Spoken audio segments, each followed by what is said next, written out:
السلام عليكم ورحمة الله. نحمده ونستعينه ونستغفره ونؤمن به ونتوكل عليه ونعوذ بالله من شرور أنفسنا ومن سيئات أعمالنا. من يهده الله فلا مضل له ومن يضلله فلا هادي له. وأشهد أن لا إله إلا الله وحده لا شريك له وأشهد أن سيدنا ومولانا محمدا عبده ورسوله صلى الله تعالى عليه وعلى آله وأصحابه وسلم تسليما كثيرا كثيرا. أما بعد. قال رسول الله صلى الله عليه وسلم: من صام رمضان إيمانا واحتسابا غفر له ما تقدم من ذنبه ومن قام رمضان إيمانا واحتسابا غفر له ما تقدم من ذنبه أو كما قال عليه الصلاة والسلام. برادران اسلام،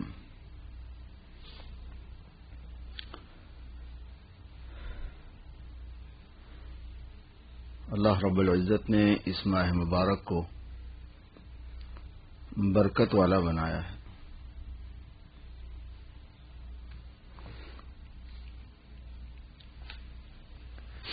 مہینہ برکت والا ہے، اس لیے رمضان کے روزے رکھے گئے ہیں.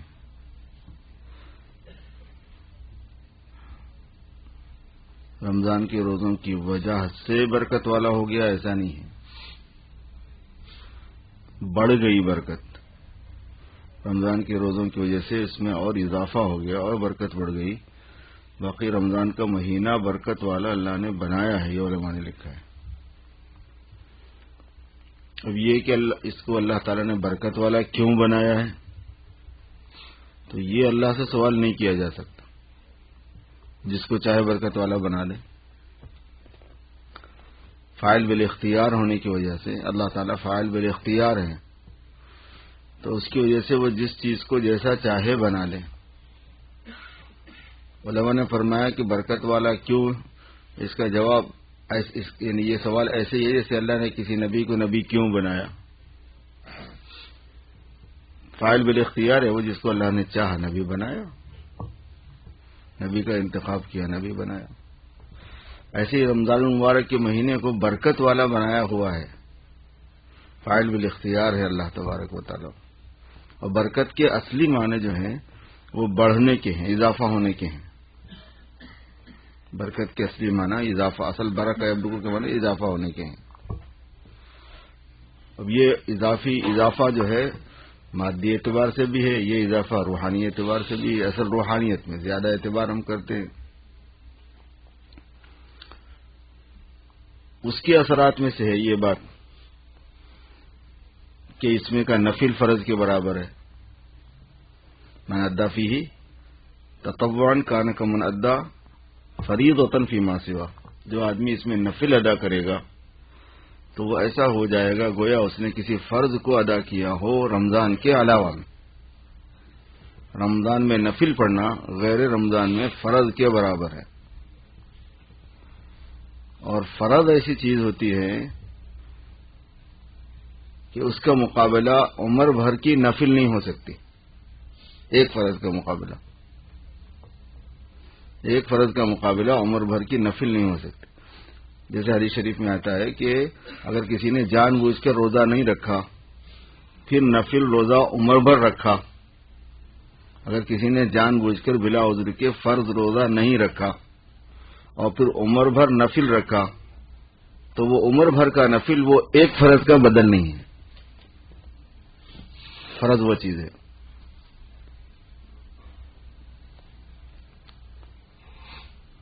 کسی نے زکوٰۃ ادا نہیں کی اور بے تحاشا خرچ کر رہا ہے، زکوٰۃ کی نیت نہیں کر رہا، پورا مال لٹا دے گا، زکوٰۃ کی بات نہیں آئے گی اس میں کیونکہ وہ فرض ہے. کوئی آدمی ہر سال عمرہ کرتا ہے، 50-60 سال کی ہے، جو پارکنگ کر رہے ہیں اس میں بینک میں تو ابھی نہیں کرنے جی تو بھی ہو جائے گی اور رات کو پارکنگ کی سہولت بھی چلی جائے گی. تو میں ہی بتا دوں، جمعہ کے لیے بینکوں میں وہاں پارکنگ کی اجازت نہیں ہے. جمعہ کی نماز کے لیے چیز بینک میں سامنے اس میں یہ فرسٹ بینک میں جو تراویح کے موقع پر جو پارکنگ کی جاتی ہے وہ رات کے لیے، تو جمعہ کی نماز کے لیے نہیں ہے. شاید کسی نے کی ہے وہاں پہ پارکنگ، تو وہ بتا رہے ہیں کہ وہ لوگ فوراً ٹو کرا دیں گے اس کو. اس لیے اگر خدا نخواستہ کسی نے وہاں پارک کی ہے معلوم نہیں ہونے کی وجہ سے، یہ سمجھ کے کہ اجازت اس کی ہے تو شاید دن میں بھی ہوگی، تو ان بھائیوں سے درخواست ہے کہ وہ اپنی گاڑیوں کو وہاں سے فوراً ہٹا لیں.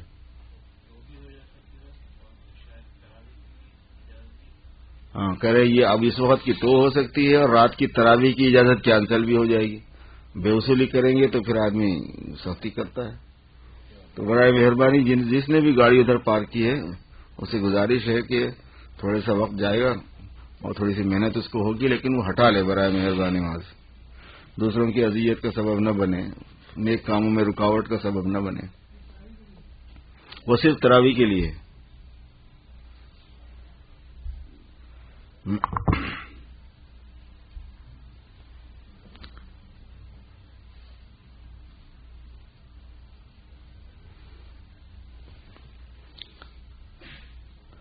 تو میں یہ کہہ رہا تھا کہ برکت میں اللہ تبارک و تعالیٰ نے یہ بات رکھی ہوئی ہے کہ فرض کا مقام جو ہے نا وہ نفل پورا نہیں کرتا. جیسے میں عمروں کی مثال دے رہا تھا، بعضوں کو دیکھا کہ عمرے کو جاتے بار بار بار بار بار بار. اور ابھی 2 دن پہلے ایک صاحب آئے تھے، وہ عمرے کے کچھ مسائل پوچھ رہے تھے. میں نے کہا آپ کا فرض حج ہو گیا؟ کہنے کہ نہیں ہوا. میں نے کہا کیا تم لوگوں کی عقل ماری گئی ہے؟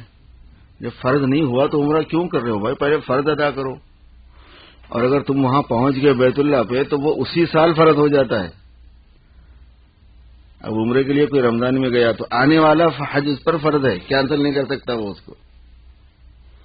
فرض تو فرض ہے بھائی، عمر بھر کا فرض ہے وہ. اور اس کے فرض کی صورت یہ ہے کہ وہاں پہنچ جانا، اور آپ پہنچ گئے آپ رمضان میں.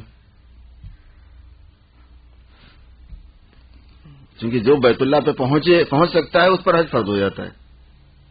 مطلب جو پہنچنے کی طاقت رکھتا ہے اس پر فرض ہو جائے گا، جو آلریڈی پہنچ چکا ہو اس پہ تو بدل ہو جائے گا.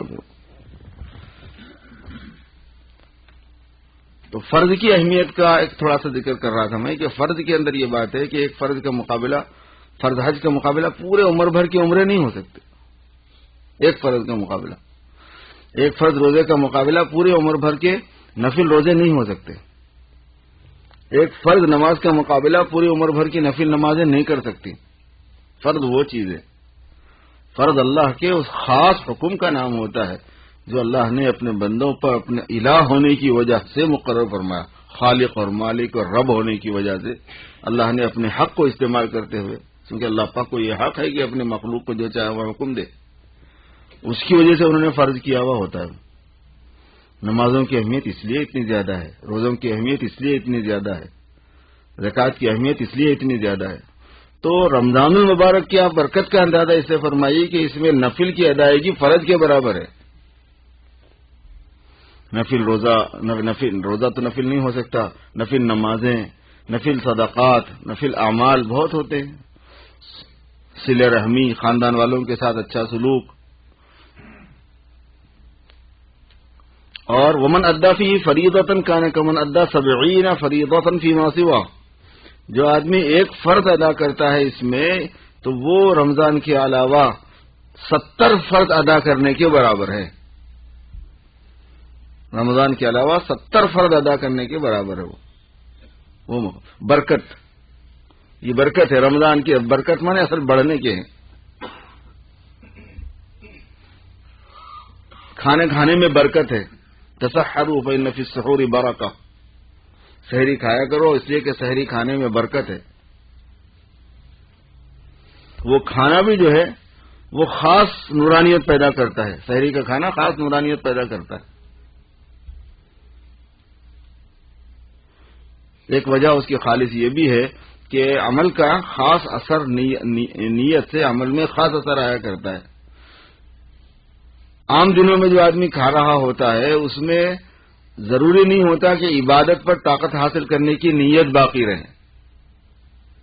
عام دنوں میں جو کھانا کھاتا ہے آدمی تو بس انرجی کے لیے کھاتا ہے، چلنے پھرنے کی طاقت رہے کھاتا ہے، کمانے کی طاقت رہے کھاتا ہے، بھوک لگ رہی ہے اس لیے کھاتا ہے. سحری میں یہ بات ہوتی ہے کہ روزے کے لیے کھا رہا ہے. اللہ کی عبادت پر قوت حاصل کرنے کے لیے کھا رہا ہے، جو کہ کھانے کا اصلی موضوع ہے. کھانے کا جو اصلی کام ہے کبھی بھی زندگی بھر میں وہ تقویت علی العبادت ہے، عبادت پر قوت حاصل کرنے کے لیے، اور اس کے علاوہ فضول ہے. حضور نے فرمایا کہ سارے برتنوں میں سب سے بدترین برتن پیٹ ہوتا ہے آدمی کا، سارے دنیا بھر کے برتنوں میں. برتنوں میں گاربیج کے کین بھی آتے ہیں. حضور نے فرمایا برتنوں میں سب سے بدترین برتن پیٹ ہے، جو بلا وجہ بھرا جائے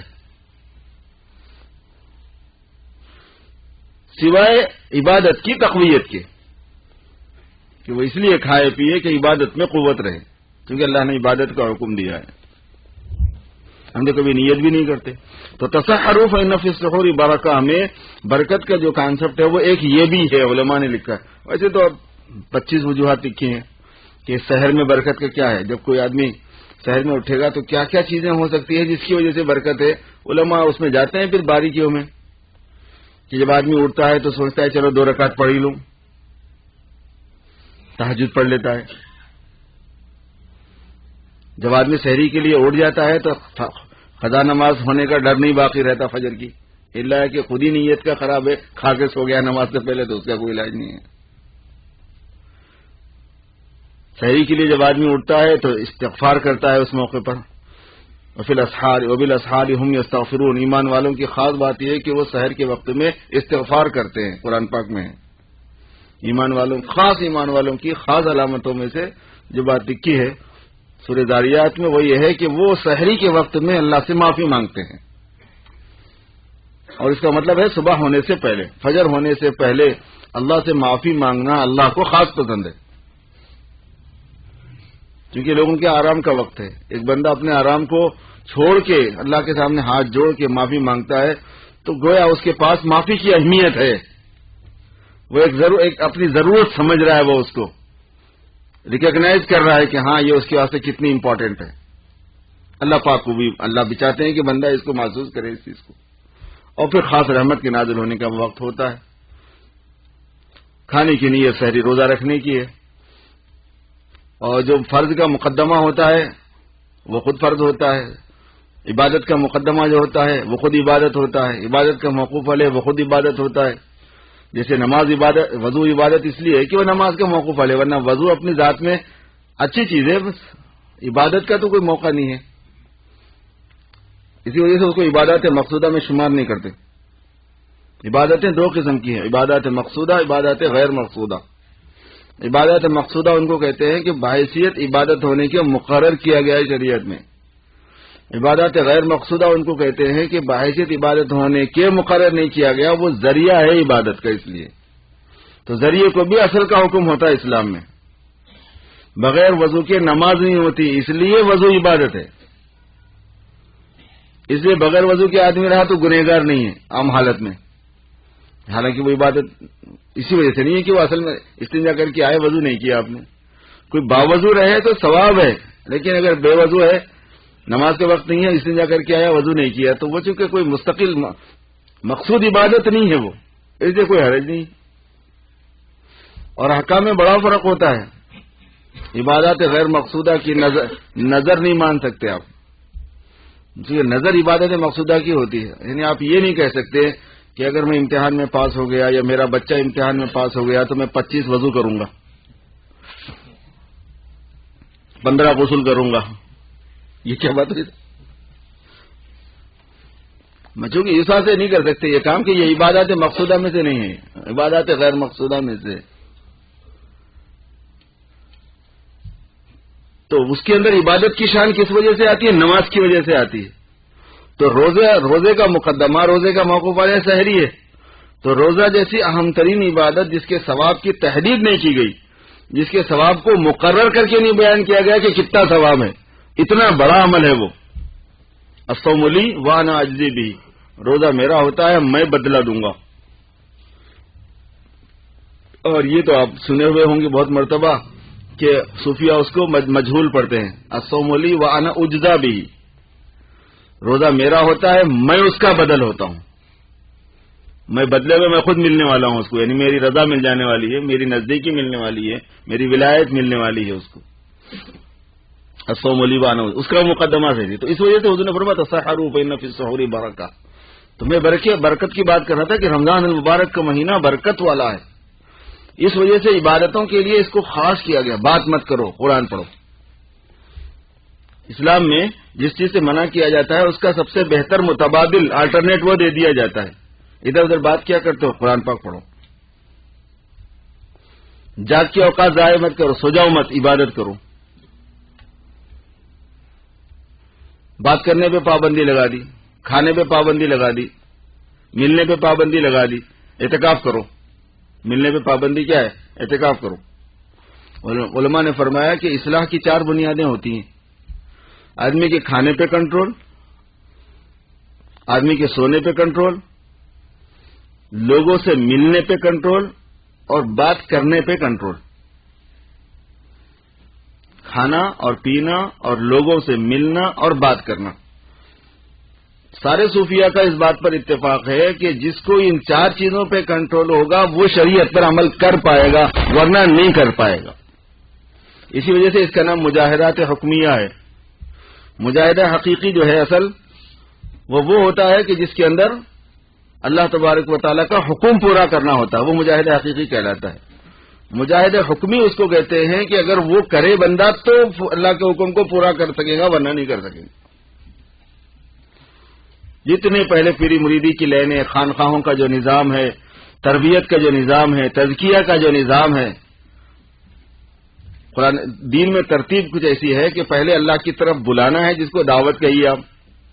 غیر مسلم ہے تو اسلام کی طرف آ جائے، اسلام میں بالکل غفلت میں ہے تو تھوڑا دھیان کی طرف اور طلب کی طرف آ جائے. اس کے بعد میں تعلیم کا مرحلہ ہے کہ علم صحیح ملے اس کو، کیونکہ بغیر صحیح علم کے دین پر صحیح عمل ہوگا نہیں. بغیر صحیح علم کے دین پر عمل وہ اس کے اپنے گمان کے اعتبار سے ہوگا، اللہ کی پسند کے اعتبار سے نہیں ہوگا، اللہ کے رسول صلی اللہ علیہ وسلم کی تعلیم کے اعتبار سے نہیں ہوگا. دوسرے مرحلے میں علم ہے اور تیسرے مرحلے میں تزکیہ اور تربیت ہے. اور تزکیہ اور تربیت میں جو کچھ غور و فکر کیا ہے صوفیاء نے، فرمایا کہ اس کی بنیاد 4 چیزوں پر ہے. کھانے پر کنٹرول، سونے پر کنٹرول، ملنے پر کنٹرول، بات کرنے پر کنٹرول. اور آپ رمضان المبارک کی ترتیب اگر دیکھیں گے رمضان کے مبارک مہینے میں، تو روزہ اور تراویح کو ملا کے ان 4 چیزوں کو کور کیا گیا ہے. اور کھانے پینے کے اندر، کھانے میں اور سونے میں یہ مسئلہ علماء نے لکھا ہے کہ کمزوری کے اعتبار سے پہلے جیسی قوتیں نہیں رہی تو پہلے جیسی سختیاں نہیں ہیں. اللہ تبارک و تعالیٰ یعنی ایکسٹرا محنتیں کرنے کی ضرورت نہیں ہے، بس یہ ہے کہ آدمی پیٹ بھر کھا لیا کرے، جی بھر نہ کھایا کرے. تو رمضان کے اندر بھی اللہ تعالیٰ نے اس پر کنٹرول کرنے کا طریقہ یہ نہیں مقرر کیا کہ کھاؤ مت یا کم کھاؤ. سحری میں یا افطار میں کم کھانا پسندیدہ نہیں ہے علماء کے پاس. ارے بھائی روزے کا مقصد فوت ہو جائے گا. مغرب میں آپ پیٹ بھر کھا رہے، سحری میں پیٹ بھر کھا رہے ہیں، آپ کا ویٹ ہی لوز نہیں ہو رہا، آپ جیسے کہ ویسے ہیں. بھی میں بھی گیا تھا تو 2 پاؤنڈ کم ہوا خالی. تو ایک جگہ ہمارے دوست کے پاس 2 پاؤنڈ سے کیا ہوتا ہے، وہ تو شمار میں نہیں ہوتا، ویسے بھی بڑھ جاتا ہے. پھر اگر ویٹ کم ہوا تو امام غزالی رحمۃ اللہ علیہ وغیرہ کے جو ٹائپ کے جو بزرگ گزرے ہیں ان کے پاس کھانے پینے میں کمی مطلوب ہے. یعنی وہ ان کی تحقیق یہ ہے کہ کھانا ذوق یہ ہے اسلام کا اس معاملے میں کہ افطار آدمی بہت جاندار نہ کرے، سحری بہت جاندار نہ کرے، ورنہ کثر نفس ٹوٹنے والی جو بات روزے میں رکھی ہوئی وہ ہوگی نہیں. وہ تو انرجی تو برابر لیتا رہے گا تو پھر پھولتا ہی رہے گا، پھر فائدہ کیا ہے. لیکن علماء محققین ہیں اور مزید وہ ان لوگوں کی تحقیق یہ ہے کہ نہیں، یہ مطلوب نہیں ہے. کثر کھاؤ، ڈٹ کے کھاؤ. مغرب میں افطار میں آپ پیٹ بھر کھا سکتے ہو، سحری میں بھی پیٹ بھر کھاؤ گے. وہ جو تبدیلی اللہ تبارک و تعالیٰ نے کی ہوئی ہے نا، وہ تبدیلی یہ تقلیل طعام کا، کھانے کو کم کرنے کا کام کر دے گی. دیکھیے سب کیسا سب کا پٹا بند ہو جاتا ہے. حالانکہ زیادہ کھا رہے ہوتے ہیں مگر یہ کہ بہت حد تک آدمی سیدھا رہتا ہے، بالکل کافی سیدھگی آ جاتی ہے. اب وہ روزہ لگنے کی وجہ سے چڑچڑاپنا کرنا الگ بات ہے. 4 بج گئے تو بولے بھائی 4 بج گئے، ذرا روزے میں دیکھ کے ذرا معاملہ صحیح کرو، اثر کے بعد کے ٹائم میں ذرا تھوڑا سا ہلکے رکھو ہاتھ کو. حضور اکرم صلی اللہ علیہ وسلم نے بھی یہی فرمایا کہ کام کا آہستہ لو، کم ہلکا لو. جو بھی تمہارے پاس کام کرتا ہو یا تمہارے تحت میں کام کرتا ہو تو اس سے کام کو ہلکا کر دو روزے کی وجہ سے. روزے میں کھانے کے اندر تبدیلی کو پیدا کر کے کھانے پر کنٹرول، اور تراویح کو لازم کر کے سونے پر کنٹرول، قرآن پاک کی تلاوت کو لازم کر کے بات کرنے پر کنٹرول، اور اعتکاف کا نظام قائم کر کے ملنے ملانے پر کنٹرول۔ مجاہدات حکومیہ یعنی جو گویا ایک معنی میں مینس ہیں، جو ذرائع ہیں ایک آدمی کو دین پر آنے کے، جو پریپیئر کرتے ہیں آدمی کو دین پر آنے کے لیے، چیزیں دین پر آنے کے لیے کچھ اندر کی قوت چاہیے ہوتی ہے، کچھ تیاری چاہیے ہوتی ہے۔ کوئی بھی چیز آپ بنانا چاہتے ہیں، کرنا چاہتے ہیں، تو آپ کو پریپریشن چاہیے، تھوڑا تیاری چاہیے ہوتی ہے۔ اس کے لیے یہ کرنا پڑے گا، یہ کرنا پڑے گا، یہ کرنا پڑے گا، یہ کرنا پڑے گا۔ تو دین پر چلنے کے لیے یہ کرنا پڑتا ہے، یہ چیزیں چاہیے ہوتی ہے آدمی کے پاس اسٹور میں، نہیں ہے تو نہیں چل سکتا وہ دین پہ۔ اللہ پاک نے روزہ ایک ایسا بنا دیا، رمضان مبارک کا مہینہ ایک ایسا مہینہ بنا دیا، تراویح کا نظام ایک ایسا نظام بنا دیا، اعتکاف کا نظام ایک ایسا نظام بنا دیا کہ ایک آدمی اگر صحیح شعور کے ساتھ اور فکر کے ساتھ، طلب کے ساتھ، شوق کے ساتھ لگا رہے نا، بڑی برکات اس کو ہر مہینے میں، ہر سال ملتی رہیں گی۔ سال میں ایک مرتبہ ایک ایسا نظام ہے تربیت کا یہ۔ تو اس لیے ابھی اعتکاف کے دن آ رہے ہیں میرے دوست، اخیر عشرے میں اعتکاف سنت ہے، سنت مؤکدہ ہے اور سنت کفایہ ہے، جس کو واجب بھی کہتے ہیں، واجب کفایہ بھی کہتے ہیں، کہ اگر کوئی آدمی پوری بستی کے اندر، پورے محلے میں، پورے مسلے میں جہاں پہ مسلح ہے وہاں پہ ایک بھی اگر اعتکاف نہیں بیٹھے گا تو سب گنہگار ہوں گے۔ کوئی بھی نہیں ہے جو خدا کے در پہ آ کے پڑا رہنے والا ہوا، ایسے کیسے مسلمان ہیں؟ یہ سوال پیدا ہو جاتا ہے۔ احیاء لیالی، راتوں کو زندہ کرنا، تحری لیلۃ القدر، لیلۃ القدر کو تلاش کرنا۔ اللہ خود یہ چاہتے ہیں کہ کچھ چیزوں میں آدمی جد و جہد کرے اور فکر کرے، کیونکہ بغیر فکر کے جو چیز حاصل ہوتی ہے اس میں خاطر کا قدر نہیں ہو پاتی اس کی۔ جس نے کہا کہ ہم شب قدر ہم نے رکھی تو ہے لیکن تلاش تم کرو۔ اب علماء کرام ادھر ادھر سے جھانک جھونک کے نکال لیے کہ نہیں، زیادہ تر 27 کو ہوتی ہے۔ ابو ہریرہ رضی اللہ تعالیٰ عنہ کی ترجیح اصل میں اسی کو ہے، کہتے ہیں 27 کو ہوتی ہے پکی، مگر واقعات کے اعتبار سے ہمیشہ 27 کو ہوئی ایسا نہیں ہے۔ حضور صلی اللہ علیہ وسلم کے زمانے میں ایک مرتبہ 21 کو ہوئی، یہ طے ہے۔ حضور صلی اللہ علیہ وسلم کے زمانے میں ایک مرتبہ 24 کو ہوئی، یہ طے ہے۔ قرآن شریف پہلی مرتبہ جب اترا تو شب قدر میں اترا، وہ 24 رمضان تھی، اور حضور نے فرمایا کہ شب قدر کی جو تلاش کرنا ہے اس میں میں نے دیکھا ہے کہ شب قدر کی صبح میں کیچڑ میں سجدہ کر رہا ہوں، یعنی گیلی زمین پہ سجدہ کر رہا ہوں۔ مدینہ منورہ کی جو مسجد تھی وہ کھجور کے چھپر، اس کا جو چھت تھا، اس کی جو روف تھی وہ کھجور کے چھپر کی تھی، کھجور کے پتوں کو جما دیا گیا تھا لکڑیاں رکھ کے۔ حضور کے زمانے میں ایسے ہی رہا، پوری مسجد ایسی رہی، اور کبھی نیچے فرش نہیں تھا، مٹی تھی خالی، پتھر اتھر بھی بچھا ہوا نہیں تھا۔ یہاں تو کارپیٹ ہے، کارپیٹ کے اوپر چاندنی بھی بچ گئی اب تو۔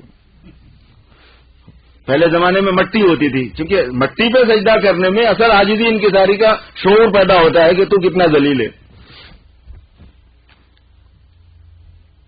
تو جب حضور نے فرمایا کہ جو شب قدر ہو رہی ہے اس رات میں گیلی مٹی پہ سجدہ کر رہا ہوں، تو صحابہ فرماتے ہیں کہ اس پورے عشرے میں صرف 21ویں رات کو پانی پڑا تھا، تو اس دن مٹی گیلی ہوئی تھی، اور حضور صلی اللہ علیہ وسلم نے جب سجدہ فرمایا تھا نماز کا تو آپ کی پیشانی کو اور ناک کو مٹی لگ گئی تھی، تو مٹی لگ جاتی تھی نیچے کی۔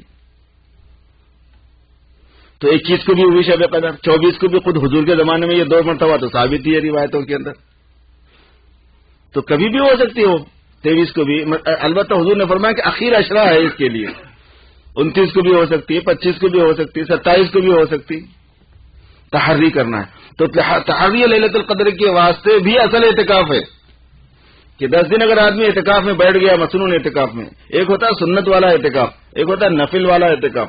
سنت والے اعتکاف کی خصوصیت یہ ہے کہ آپ کو پورے 10 دن بیٹھنے پڑتے ہیں، تب وہ سنت ہوتا ہے۔ نفل اعتکاف 1 دن 2 دن اپنی سہولت سے آپ کبھی بھی رہ جائیں، اس کی بھی فضیلت ہے۔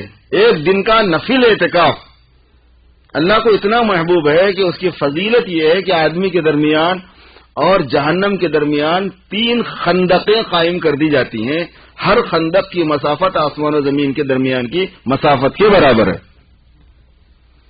اتنا محبوب ہے کہ میرے دروازے پہ آ کے پڑ گیا، اب تو اس کو بخش ہی دوں گا، اب یہ نہیں جائے گا جہنم، یہ مطلب ہے بات کا۔